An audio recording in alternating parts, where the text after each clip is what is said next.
Hello friends, welcome back ಸನ್ನಿ YouTube channel. Friends, ಭಾಳಷ್ಟು ಜನ students ನಮ್ಮ ಕಮೆಂಟ್ ಬಾಕ್ಸಲ್ಲಿ ಮತ್ತು ನಮ್ಮ ಟೆಲಿಗ್ರಾಮ್ ಗ್ರೂಪಲ್ಲಿ ಭಾಳಷ್ಟು ಜನ ಕಮೆಂಟ್ ಮಾಡ್ತಾಯಿದ್ರು. ಸರ್, ನಾವು ಪ್ಯಾರಾಮೆಡಿಕಲ್ ಮಾಡ್ತಾಯಿದ್ವಿ, JNM ಮಾಡ್ತಾಯಿದ್ವಿ, ನಮ್ಮದೇನು ರಿಜಿಸ್ಟರ್ ನಂಬರೇ ಬಂದಿಲ್ಲ, ಆವಾಗಲೇ SSP ಸ್ಕಾಲರ್ಶಿಪ್ ಡೇಟ್ ಎಂಡ್ ಆಗಿದೆ, ಮತ್ತು ನಾವು ಯಾವ ಥರ ಅಪ್ಲೈ ಮಾಡಬೇಕು ಮತ್ತು ನಮಗೆ ಡೇಟ್ನ ಎಕ್ಸ್ಟೆಂಡ್ ಮಾಡ್ತಾರಂತ ಭಾಳಷ್ಟು ಜನ ಸ್ಟೂಡೆಂಟ್ಸು ನಮ್ಮ ಟೆಲಿಗ್ರಾಮ್ ಗ್ರೂಪಲ್ಲಿ ಕೇಳ್ತಾಯಿದ್ರಿ. ಅದಕ್ಕೆ ಈ ವಿಡಿಯೋ ಮುಖಾಂತರ ನಿಮಗೆ ಎಕ್ಸ್ಪ್ಲೇನ್ ಮಾಡ್ತೀನಿ. ಫ್ರೆಂಡ್ಸ್, ಫಸ್ಟ್ ಟೈಮ್ ನಮ್ಮ ಚಾನಲ್ ವಿಸಿಟ್ ಮಾಡಿದರೆ ಪ್ಲೀಸ್ ಒಂದು ಲೈಕ್ ಮಾಡಿ, ಶೇರ್ ಮಾಡಿ, ಸಬ್ಸ್ಕ್ರೈಬ್ ಮಾಡಿ. ಬನ್ನಿ ಫ್ರೆಂಡ್ಸ್, ವಿಡಿಯೋನ ಸ್ಟಾರ್ಟ್ ಮಾಡೋಣ. ನಾನಿವಾಗ SSP ಪೋರ್ಟಲಲ್ಲಿದ್ದೀನಿ.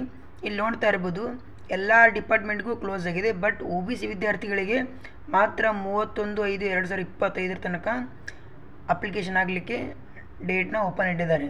ಅಂದರೆ SC ST ಮೈನಾರಿಟಿ ಸ್ಟೂಡೆಂಟ್ಸ್ಗೂ ಕೂಡ ಕ್ಲೋಸ್ ಆಗಿದೆ. ಇವಾಗ ಓಪನ್ ಇರೋದಂದರೆ ಹಿಂದುಳಿದ ವರ್ಗಗಳ ಕಲ್ಯಾಣ ಇಲಾಖೆ, ಅಂದರೆ OBC ವಿದ್ಯಾರ್ಥಿಗಳಿಗೆ ಮಾತ್ರ ನೆಕ್ಸ್ಟ್ ಮಂತ್ 31 ತನಕ ಓಪನ್ ಇದೆ. ಇದರಲ್ಲಿ OBC ವಿದ್ಯಾರ್ಥಿಗಳು ನೀವು ಯಾವುದೇ ಕೋರ್ಸ್ ಮಾಡಿರಿ, ಇವಾಗ ಪ್ರೊಫೆಷ್ನಲ್, ಪ್ಯಾರಾಮೆಡಿಕಲ್, JNM, ಮೆಡಿಕಲ್ ಮತ್ತು ನಾರ್ಮಲ್ ಡಿಗ್ರಿ ಯಾವುದೇ ಕೋರ್ಸ್ ಮಾಡಿರಿ, ನಿಮಗೆ 31/5/2025 ತನಕ ನಿಮಗೆ ನೆಕ್ಸ್ಟ್ ಮಂತ್ 31 ತನಕ ನಿಮಗೆ SSP ಸ್ಕಾಲರ್ಶಿಪ್ನ ಅಪ್ಲೈ ಮಾಡಲಿಕ್ಕೆ ಡೇಟ್ನ ಓಪನ್ ಇಟ್ಟಿದ್ದಾರೆ.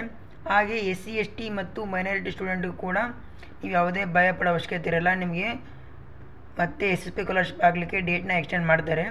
ಒಂದು ಸಾರಿ ನಿಮ್ಮ ಕಾಲೇಜಲ್ಲಿ ಕೇಳಿ ನಿಮ್ಮ ರಿಜಿಸ್ಟರ್ ನಂಬರ್ ಏನಾದರೂ ಬಂದಿತ್ತು ಅಂದರೆ ನೀವು ರಿಜಿಸ್ಟರ್ ನಂಬರ್ ಇಟ್ಕೊಂಡು ವೇಟ್ ಮಾಡಿ. SSP ಸ್ಕಾಲರ್ಶಿಪ್ ಆಗಲಿಕ್ಕೆ ಡೇಟ್ನ ಮತ್ತೆ ಎಕ್ಸ್ಟೆಂಡ್ ಮಾಡ್ತಾರೆ.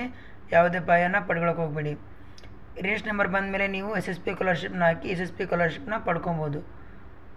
ಯಾವುದೇ ಥರದ ಟೆನ್ಷನ್ ತೊಗೊಳಕ್ಕೆ ಹೋಗಬೇಡಿ. ಓಕೆ ಫ್ರೆಂಡ್ಸ್, ಈ ವಿಡಿಯೋ ನಿಮ್ಗೆ ಯೂಸ್ಫುಲ್ ಆಗಿದೆ ಅಂದ್ಕೊಂಡಿದ್ದೀನಿ. ಈ ವಿಡಿಯೋ ಇಷ್ಟ ಆದರೆ ಒಂದು ಲೈಕ್ ಮಾಡಿ, ಶೇರ್ ಮಾಡಿ, ಸಬ್ಸ್ಕ್ರೈಬ್ ಮಾಡಿ.